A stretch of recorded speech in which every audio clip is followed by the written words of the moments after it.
TF1 20h avec Roger Giquel. Bonsoir. La France a peur. Je crois qu'on peut le dire aussi nettement. La France connaît la panique depuis qu'hier soir, une vingtaine de minutes après la fin de ce journal, on lui a appris cette horreur. Un enfant est mort. Un 12 enfants, au regard profond, assassiné, étranglé ou étouffé, on ne sait pas encore. L'autopsie ne l'a pas complètement révélé, par le monstre qui l'avait enlevé pour de l'argent.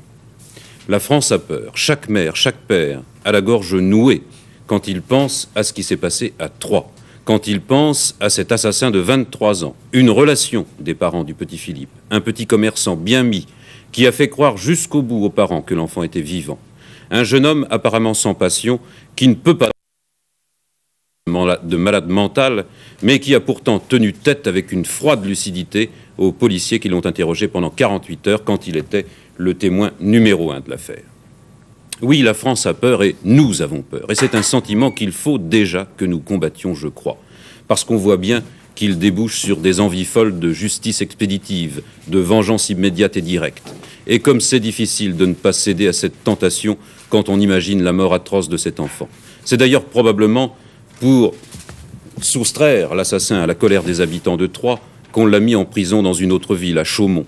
La France a peur parce que les rapts d'enfants se sont mis d'une manière épouvantable. Il y en a eu 7 pour la seule année 75. Mais c'est la première fois depuis 1964 qu'un rapt se termine aussi tragiquement. Cette année-là, Lucien Léger étrangla le petit Luc Taron.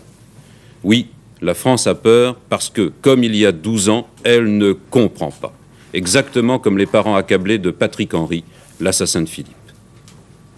Et oui, ce qui nous effraie, c'est que ce type ressemble tellement à n'importe qui. Et c'est pour ça que la France a peur. Alors pour moi, cette réflexion, elle était, je crois, proche de la sensibilité du public. Alors d'où vient le trouble? Le trouble, c'est que je me suis rendu compte qu'ensuite, ça avait participé, probablement, à un entraînement de l'opinion vers ce qui était déjà en gestation, ce qui était préparé, c'est-à-dire un esprit de vengeance terrible et de justice expéditive. Esprit alimenté toute la journée sur les radios et plus tard dans ce même journal par les déclarations de ministres que vous connaissez. Est-ce qu'on ne peut pas s'interroger sur le rôle des médias dans ce développement de la psychose collective de peur et de vengeance? Je crois que le crime existe dans la société contemporaine. Maître Badinter dit qu'il faut s'habituer à vivre avec le crime parce que ça existe. Il faut s'habituer à en avoir le moins peur possible. Mais je crois que éliminer le crime de l'information, c'est vraiment jouer la politique de l'autruche.